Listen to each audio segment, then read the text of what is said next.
Hi everyone, this is Yukabuka and welcome to my home on YouTube. In this video we will continue the series on character device drivers.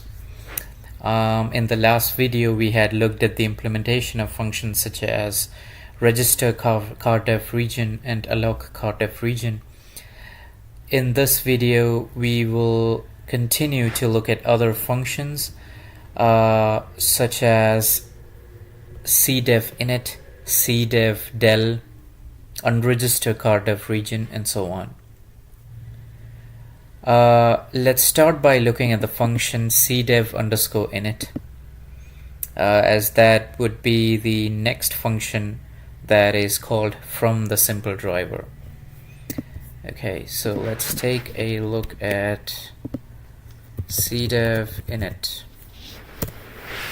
Okay, so the comment says that the function initializes a cdef structure and cdef points to the structure to initialize, and fops is the file operations for this device. It also says that it initializes cdef remembering fops and making it ready to add to the system with cdef_add. Right, so this is essentially a initialization function for the character device. It does not add it as a legitimate character device into the system just yet. It just initializes the cdef structure. So let's take a look at the cdef structure. And we have taken a quick look at this in the first video of the series. It has a k-object, a module, a file operations, a list head, a device number, and a count. Now over here we can see that the whole thing is memset to 0, and after that the list head is initialized because the cdef structure is part of a list where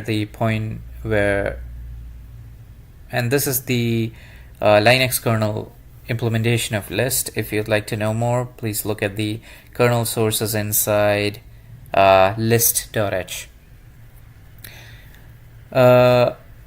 Once the head is initialized, you have the function k-object_init being called with a pointer to the k-object inside the cdef object, pointed to by cdef, and a k-type cdef default.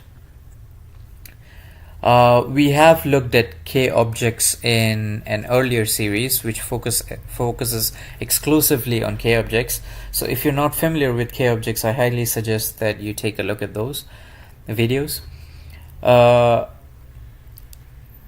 this function does is it takes in an object of type k-object, a pointer to an object of type struct k-object, and a pointer to an object of type struct k-object type, and it initializes the object.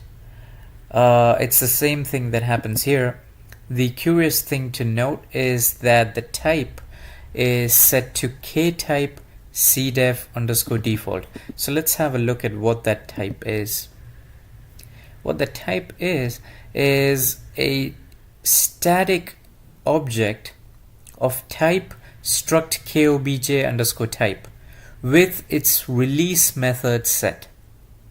Now if you look at kobj type, if you remember it from the k-object series, the release method is called when the k-object needs to be freed, I believe. Yeah, and in this case we have a function set to cdef_default_release. There is also a similar kobj type called k-type cdef dynamic, which has its release set to cdef dynamic release. Right, so let's take a quick look at the body of these functions. If it's cdef dynamic release, then what it does is it takes a k-object pointer, it finds the container object of the k-object, and it sets the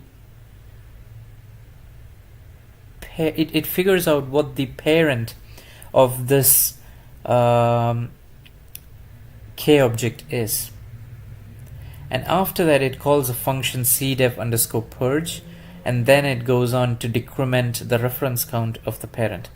We need to look at what cdef underscore purge is, because this is the first time I'm seeing what that function is. cdef underscore purge is a function that takes in a pointer to a cdef, okay, acquires a spin lock, okay, and as it acquires a spin lock,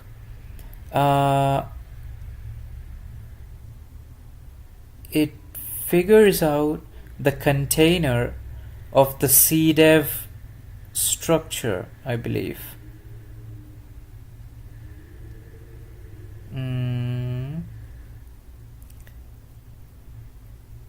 And it removes it from the list of devices, I think.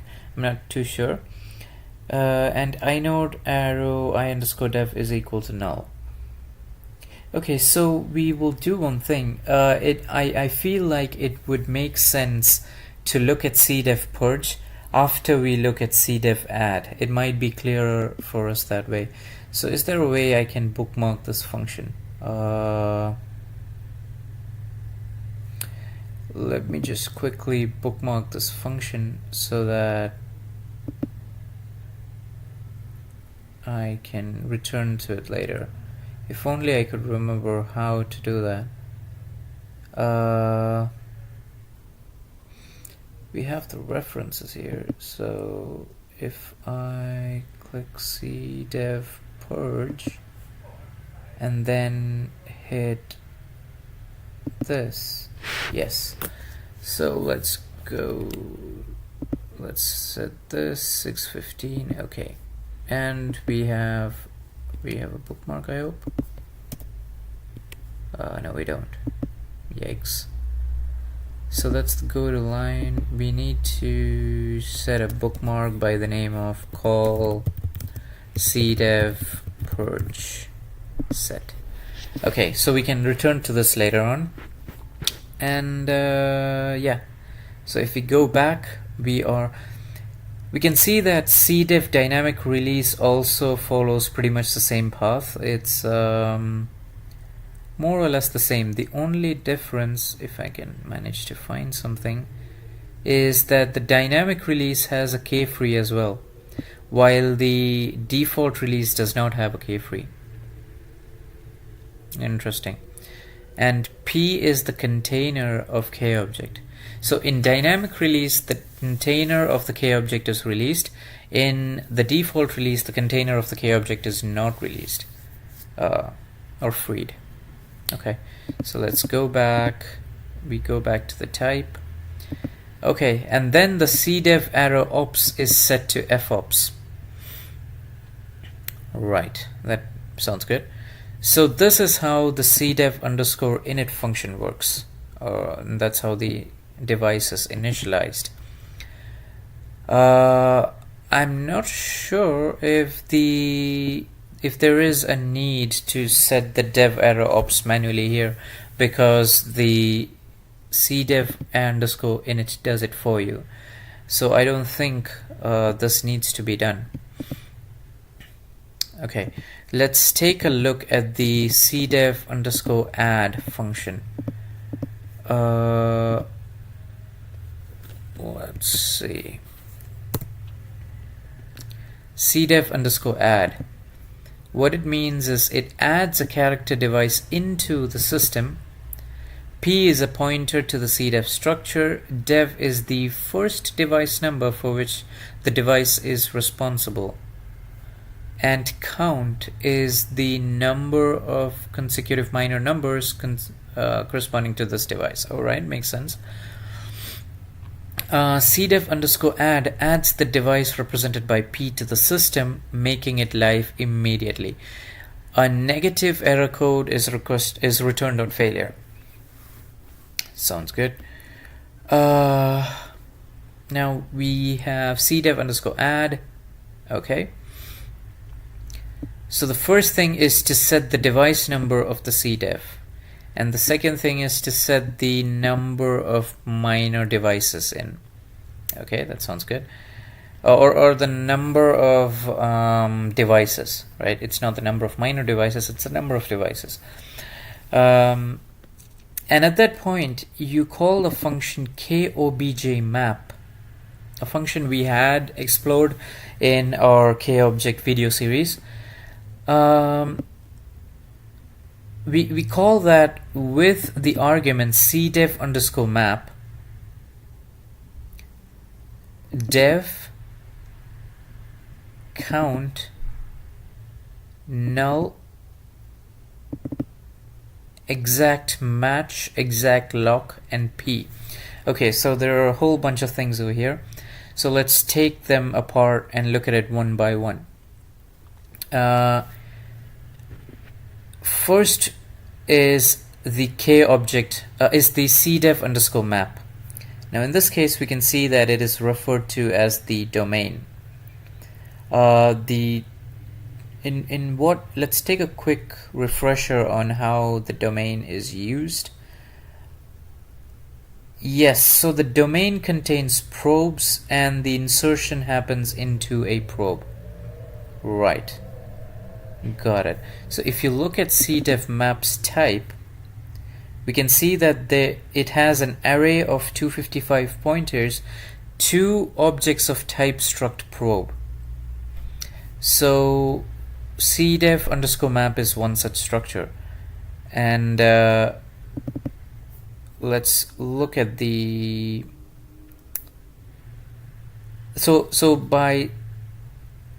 when we say that cdev_map is the domain, what it means is that the insertion happens into the probes inside the specific domain. That's what it means. Okay. Now the probe is initialized with the other arguments that we send into this function, right? So you have the device number, you have the count, you have a null, which is the pointer to the module, and let's see, the third last, what's the third last argument here? It's a probe. Exact match is a probe, I guess. We'll take a look, but in this case it seems to be a function pointer. Exact lock is a function pointer, and p is the data. P is the pointer to the cdev structure. Okay. How exactly is the probe used? It's set inside p arrow get. Okay, I have a vague recollection, but I will need to look into it again later on.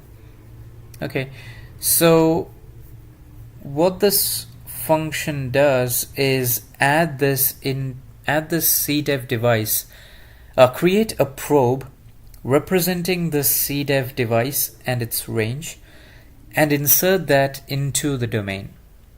That's what it means. Okay. And if there is an error, you return the error. That's it. Now finally you call a kobject get on the parent, which means you will be increasing the reference count of the kobject's parent. Interesting.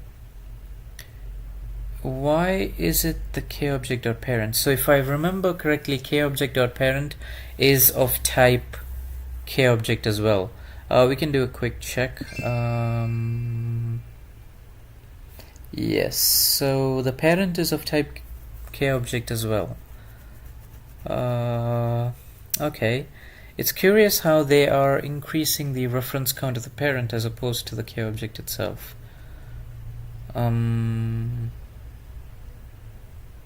Okay, well, I'm not sure why that is, but let's continue.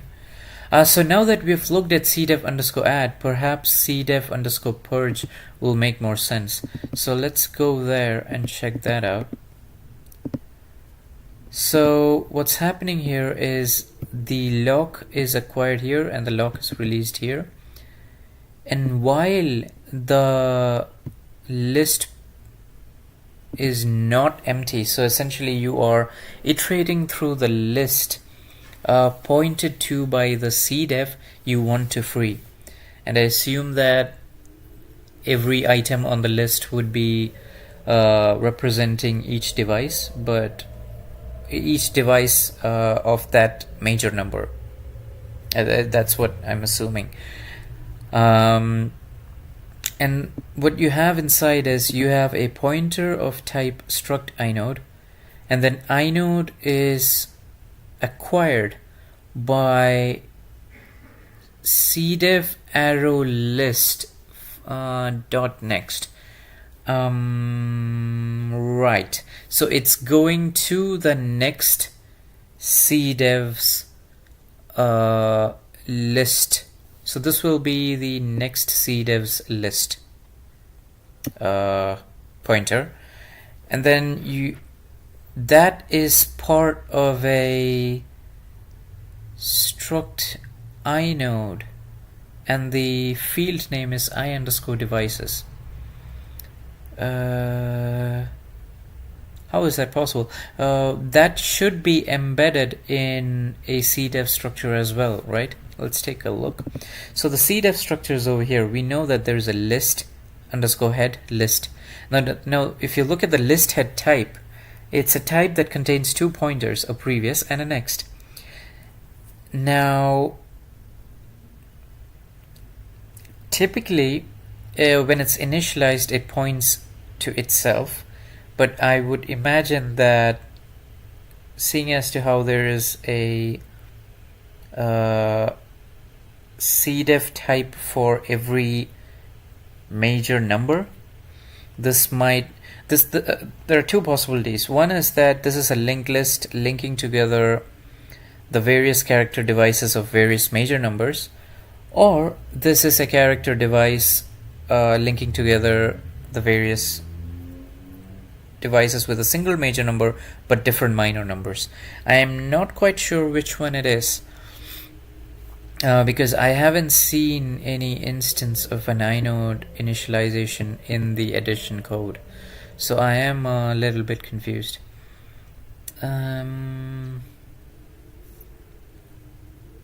Okay, perhaps I'll come back to this, because even now I'm a bit fuzzy on which functions are being called inside.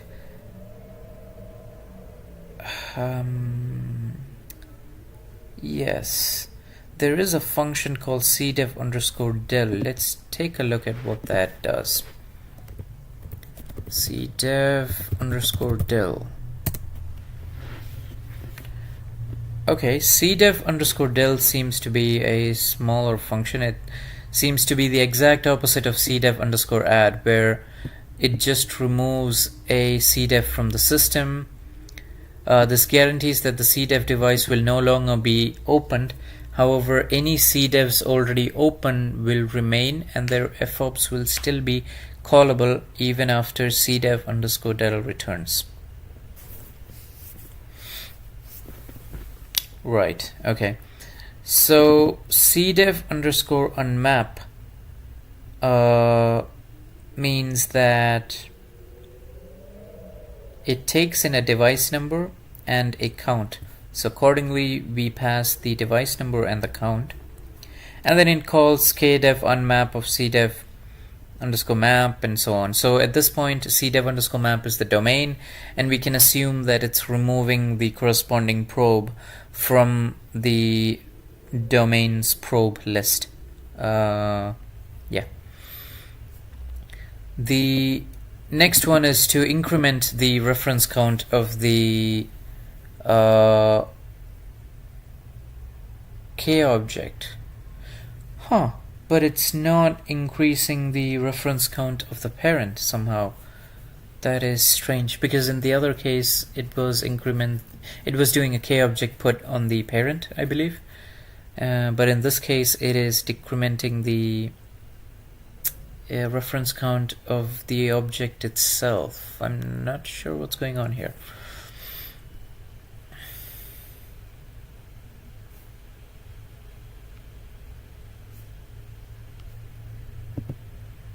Okay.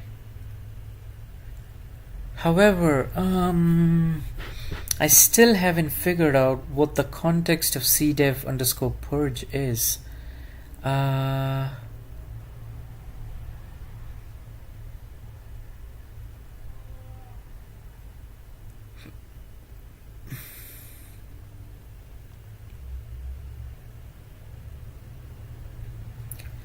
There is a function here called cdev alloc, which is effectively a kz alloc followed by an init list head and an k object in it. It's the only difference between a cdev alloc and a cdev init is the fact that the k type used is different, and that the fops is not set for cdev underscore alloc.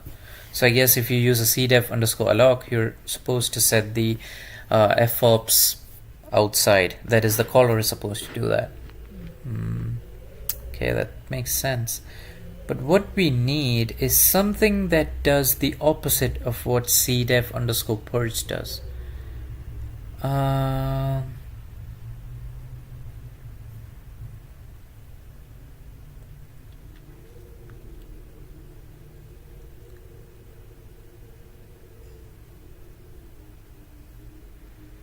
We have a function here called ccar device add, and a function here called cdev set parent. We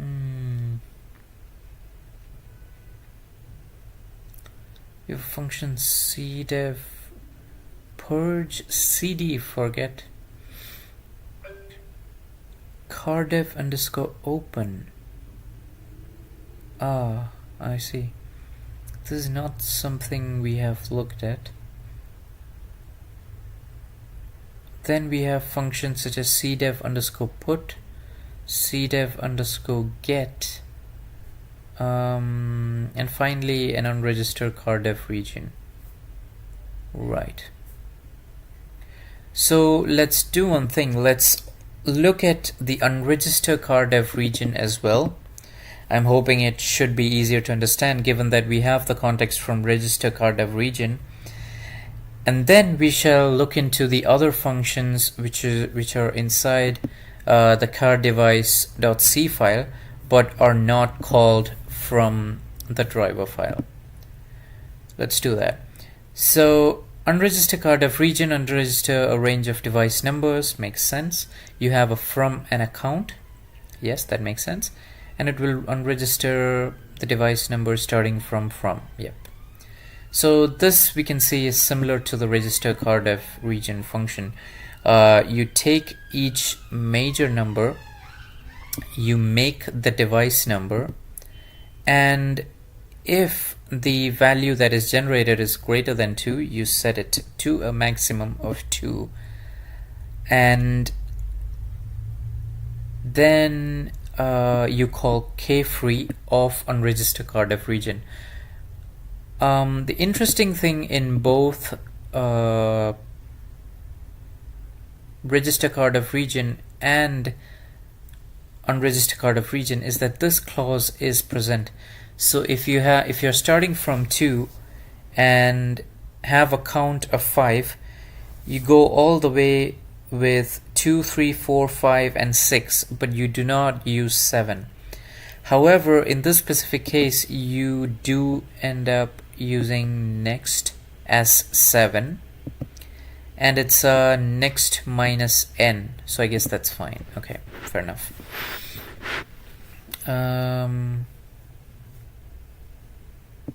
What is the third argument? It's the minor count. This is a bit confusing.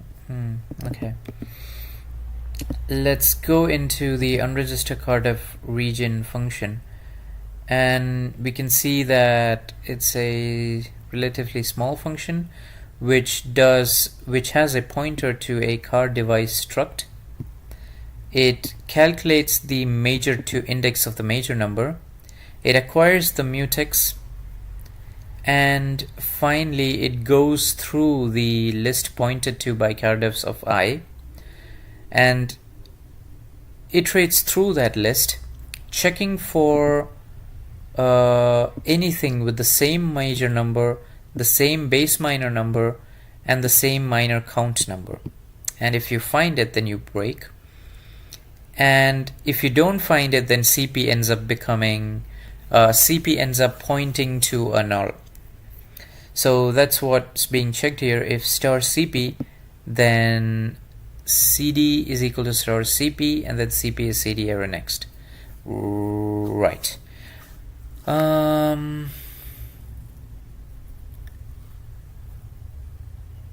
So this is the temporary pointer pointing to star CP, and this is CP pointing to CD error next.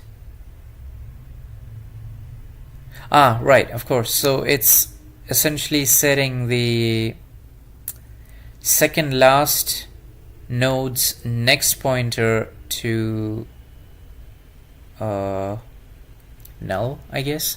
But why not just say null? I don't think it's a circular linked list, is it? Let's take a quick look. Is it list head? No, it's not a list head. So I think it's a singly linked list, which makes this a bit confusing. We can see by the way it iterates the list that it is looking for a null at the very end to stop iteration. So yeah, I'm not too sure why they do this over here. And then you return CD, and once you get the CD over here, you call OK free on that. Okay, sounds good.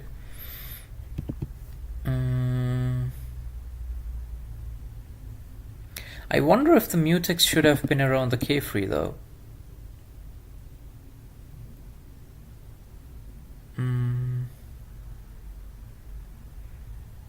Yeah. In any case, okay. Alright, so now that we have looked at unregister car dev region, we can proceed with looking at the other functions inside the car_dev.c file. But we will do that in another video. That's it for this video. I hope you have enjoyed the contents. If you've liked or learned something new, please hit like and subscribe. See ya.